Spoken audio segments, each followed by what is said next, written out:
আজ আমাদের Indian secular front Paschimbanga রাজ্য কমিটি আমরা বৈঠকে বসেছিলাম। সেই বৈঠকে আমাদের পশ্চিমবঙ্গের বর্তমান পরিস্থিতির সার্বিক আলোচনা হয় এবং সেই আলোচনা তো সবসময় সবকিছু পাবলিক ডোমিনে বলা যায় না, কিন্তু আমরা এটুকু আলোচনা করেছি সাংগঠনিক প্রক্রিয়ার উপর বিশেষ করে আমরা জোর দিয়েছি। বিশেষ করে বিভিন্ন বুথ স্তরে আমাদের একটাই প্রশ্ন উঠে আসছে যে আমরা আগামী পঞ্চায়েত নির্বাচনে আমরা আমাদের রাজনৈতিকভাবে কি ভূমিকা হবে। আমরা আজকে আলোচনার মধ্য দিয়ে এটাই উঠে এসেছে যে আমরা আগামী পঞ্চায়েত নির্বাচনে পশ্চিম বাংলার আমরা একক শক্তিতে লড়াই করতে চাই এবং একক শক্তিতে লড়াই করার ক্ষেত্রে আমি আমাদের বুথ স্তরের কর্মী, দরদি বন্ধু, সমর্থক, নেতৃত্ব তাদের কাছে বিশেষ করে আবেদন, আমাদের সাংগঠনিক যে প্রক্রিয়া চলছে এবং সাংগঠনিক প্রক্রিয়ার মধ্যে বুথ কমিটি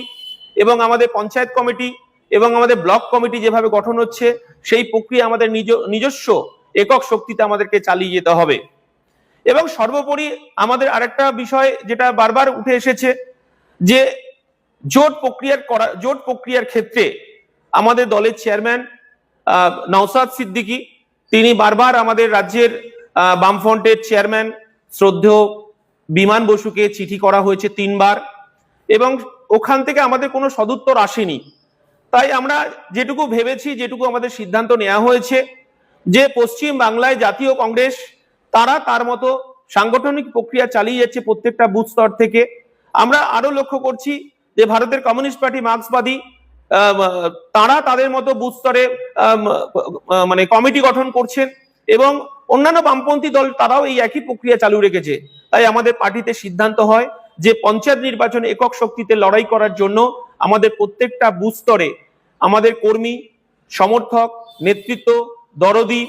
যারা আছেন তাদের কাছে আমাদের এই বার্তা যে আপনারা একক শক্তিতে লড়াই করার জন্য প্রস্তুতি নেন এবং আপনারা বুথ কমিটি থেকে শুরু করে এবং ব্লক কমিটি পর্যন্ত আপনারা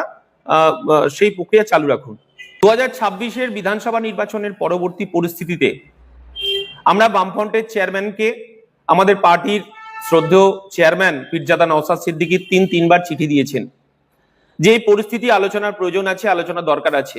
কিন্তু বামফ্রন্টের পক্ষ থেকে কোনরূপ আলোচনার সাড়া আমাদেরকে এখনো পর্যন্ত দেওয়া হয়নি। স্বাভাবিকভাবেই আমরা লক্ষ্য করলাম পশ্চিম বাংলায় বিভিন্ন রাজনৈতিক দল পঞ্চায়েত নির্বাচনকে কেন্দ্র করে তারা তাদের মতো ঘর গোছাতে শুরু করেছে। বিশেষ করে জাতীয় কংগ্রেসকেও আমরা দেখলাম এবং আমরা লক্ষ্য করছি যে ভারতের কমিউনিস্ট পার্টি, মার্ক্সবাদী সহ বামপন্থী দলগুলি তারাও তাদের মতো সাংগঠনিক প্রক্রিয়া শুরু করেছে। স্বাভাবিকভাবেই আমরা আমাদের পার্টির দরদি বন্ধু, সমর্থক, নেতৃত্বের কাছে আমাদের আবেদন, আমাদেরও পঞ্চায়েত নির্বাচনকে কেন্দ্র করে আমাদের লড়াই সংগঠিত করার জন্য বুথকে শক্তিশালী করতে হবে, বুথ কমিটি তৈরি করতে হবে এবং আমাদের এককভাবে লড়াই করার প্রস্তুতি রাখতে হবে। এটাও আমাদের জেনে রাখা দরকার যে আমরা চিঠির সদুত্তর এখনো পর্যন্ত পাইনি, কিন্তু আগামীতে বিজেপি এবং তার সহযোগীদের বিরুদ্ধে লড়াই করার জন্য যদি আমাদের আন্দোলন কর্মসূচি আবার যদি বামফ্রন্টের চেয়ারম্যান আমাদেরকে ডাকেন তাহলে আমরা আবার তাদের সঙ্গে বসতে রাজি আছি এবং তাদের জন্য আমাদের দরজা সবসময় খোলা রইল।